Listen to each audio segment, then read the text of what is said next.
Hi students. So இன்னைக்கு நம்ம வந்து சப்ஜெக்ட் பார்க்க போல சப்ஜெக்ட் கிடையாது. So இது பிசிக்ஸ் ரிலேட்டடா கிடையாது. ஒரு ஜெனரல் டாபிக் இல்லையா? So நம்ம இன்னைக்கு சொசைட்டில பார்த்திருப்போம். நல்லா படிச்சிருப்பாங்க. ஸ்டார்டிங்ல இருந்தே அவங்களுக்குன்னு ஒரு டார்கெட் வச்சிருந்திருப்பாங்க. படிச்சு முடிச்சோன்னா நல்ல ஒரு ஜாப் கிடைச்சிருக்கும். டெக்னிக்கலா வந்து அந்த ஜாபை வந்து வாங்கிட்டு செட்டில் ஆயிடுவாங்க இல்லையா? So அப்படி நிறைய பார்த்திருப்போம். So அப்ப நாமளும் எப்படி வந்து நம்ம லைஃப்ல வந்து செட்டில் ஆகுது இல்லையா? நம்ம லைஃப், நம்ம ஃபியூச்சர், நம்ம ஸ்டடீஸ வந்து எப்படி கரெக்டா பெர்ஃபெக்ட்டா கொண்டு போறது அப்படிங்கிறதுக்கான டிப்ஸ் தான் இப்ப கொடுக்குறேன். So see the topic ways to success.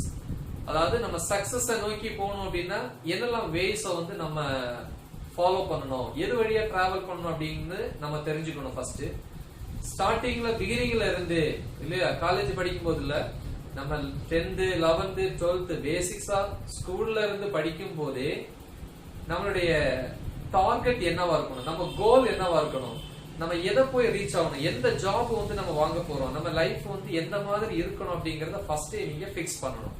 Okay, அதான் ஃபர்ஸ்ட் ஒன், செட் கோல்ஸ் இல்லையா? கரெக்டா கோலை வந்து நீங்க கரெக்டா என்ன பண்ணணும், பிக்ஸ் பண்ணணும் இல்லையா? ஒரு ஃபுட்பால் பிளேயர் கூட அப்படிதான் இல்லையா?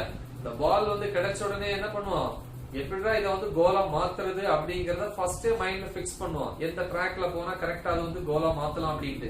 சோ அதனால ஃபர்ஸ்ட் எப்பவுமே கோல் பிக்ஸ் பண்ணணும். படிச்சு முடிச்சதுக்கு அப்புறம் நம்மளுடைய கோலை வந்து பிக்ஸ் பண்ணலாம் நினைச்சீங்க, நடக்காது. ஓகே, சோ அப்ப ஃபர்ஸ்ட் செட் கோல்ஸ். ரெண்டாவது பிளான் அண்ட் பிரையாரிட்டைஸ் இல்லையா? அதுக்கான பிளான வந்து இல்லையா, அந்த கோல் அந்த டார்கெட்டை ரீச் பண்றதுக்கு நம்ம என்ன பண்ணணும், எப்படி படிக்கணும், எந்த மாதிரி புக்ஸ வந்து கலெக்ட் பண்ணணும் இல்லையா, எந்த மாதிரி சொசைட்டில நடந்துக்கணும் இல்ல, எதுக்கு முன்னுரிமை கொடுக்கணும், பிரையாரிட்டிஸ் அப்படிங்கிற என்ன, முன்னுரிமை.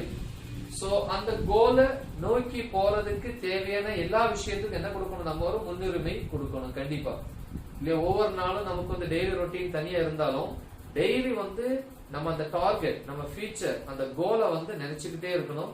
அதுக்கு என்னெல்லாம் பண்ணலாம் அப்படின்ட்டு சைட் பை சைடு யோசிச்சுட்டே வரணும். ஓகே, அது ஒண்ணு.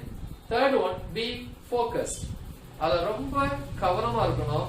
உங்களுடைய விஷன் ஃபுல்லா அதுலயே இருக்கணும். அந்த டார்கெட்டை ரீச் பண்றது, இப்ப நம்ம டார்கெட் ஒரு இன்ஜினியர் இல்லையா, இல்ல வேற ஏதாவது ஒரு ஃபீல்டு அப்படின்னா அது ரிலேட்டடான விஷயங்கள் எங்கெல்லாம் நடக்குதோ அதையெல்லாம் நீங்க சர்ச் பண்ணி பார்க்கலாம். அவங்க எந்த மாதிரி சாதிச்சிருக்காங்க இல்லையா? சோ எந்த மாதிரி இருந்தா அந்த ஃபீல்ட ரீச் பண்ண முடியும். சோ அப்படிங்கிற எல்லா விஷயத்திலயுமே நீங்க எப்படி இருக்கணும், ரொம்ப கவனமா இருக்கணும். உங்களுடைய கான்சென்ட்ரேஷன் ஃபுல்லா அங்கேயே இருக்கணும். ஓகே, அதான் B focused. The next fourth one, sharpen your skills. Skills நம்மளுடைய திறமையை வந்து கூர்மைப்படுத்திக்கிட்டே இருக்கணும். எப்படி கூர்மைப்படுத்துறது, சும்மா கிடையாது. சோ நம்ம எந்த ஒரு விஷயத்தை பார்த்தாலும், நல்ல ஒரு விஷயத்தை பார்த்தோம் அப்படின்னா அதை ஆக்டிவிட்டிஸ் பேசிஸ்ல போய் நம்ம என்ன பண்ணணும், கத்துக்கணும். எப்படி வந்து நம்ம ஸ்கில்ஸ வந்து ஷார்ப் பண்றது அப்படின்னா, நம்மளுடைய அந்த கோல், நம்மளுடைய கோல் என்னவா இருக்கும்னு ஃபர்ஸ்டே பிக்ஸ் பண்ணிருப்பீங்க. டாக்டர், என்ஜினியர் இல்ல ஏதாவது ஒண்ணு பிக்ஸ் பண்ணிருப்பீங்க. அது ரிலேட்டடான புக்ஸ் நிறைய கிடைக்கும். அந்த புக்ஸ் என்ன பண்ணுங்க, நல்லா ரீட் பண்ணுங்க இல்லையா? சோ அதுல இருக்கிற விஷயங்களை வந்து கேதர் பண்ணுங்க. ஓகேவா? சோ நிறைய பேர்த்த கேளுங்க. அந்த ஃபீல்டுல யாரெல்லாம் இருக்காங்களோ அவங்கள பாருங்க, அவங்க என்னெல்லாம் பண்ணிருக்காங்க இல்லையா, அவங்க இந்த ஃபீல்ட வந்து ஒரு நல்ல ஒரு பொசிஷன் வர்றதுக்கு எவ்வளவு கஷ்டப்பட்டாங்க, எல்லா விஷயத்தையும் தெரிஞ்சுக்கங்க. அப்படி இருந்தா மட்டும்தான் உங்க ஸ்கில்ஸ வந்து நீங்க ஷார்ப் பண்ண முடியும். தென் செல்ஃப் இவாலுவேஷன். செல்ஃப் இவாலுவேஷன் அப்படின்னு என்ன, எல்லா விஷயத்தையும் படிச்சிட்டீங்க இல்லையா, அதை திருப்பி உனக்கு தானே என்ன பண்ணிக்கணும், செல்ஃபா இவாலுவேட் பண்ணணும். அதான் சுய மதிப்பீடுன்னு சொல்லுவாங்க. நான் எவ்வளவு படிச்சிருக்கேன், இதுக்கு ஆன்சர் என்ன, ஒரு 1 hour 50 கொஸ்டின்ஸ் வந்து சால்வ் பண்ற மாதிரி இருக்கணும் இல்லையா? சோ இந்த மாதிரி உனக்கு ஒரு டெஸ்ட், செல்ஃபா ஒரு டெஸ்ட் நீ வச்சுக்கிட்டே இருக்கணும், டெய்லி வச்சுட்டே இருக்கணும். அன்னன்னைக்கு படிக்கிற விஷயங்கள், அன்னைக்கு கத்துக்கக்கூடிய விஷயங்கள் எல்லாத்தையுமே நீங்க என்ன பண்ணணும், அன்னன்னைக்கு அனலைஸ் பண்ணணும். உனக்கு என்ன பண்ணிக்கணும், நீயே கொஸ்டின் கேட்டுக்கணும் இல்லையா?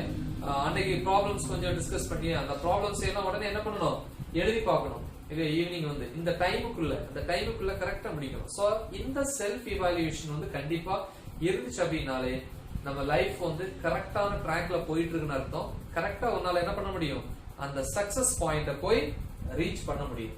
சோ இவ்வளவு விஷயங்களை நீங்க ஃபாலோ பண்ணீங்கன்னா கண்டிப்பா நீங்க லைஃப்லயும் சரி, உங்க ஸ்டடீஸ்லயும் சரி அச்சீவ் பண்ணலாம். Okay, so these are the ways to success for all. Okay, thank you. Bye.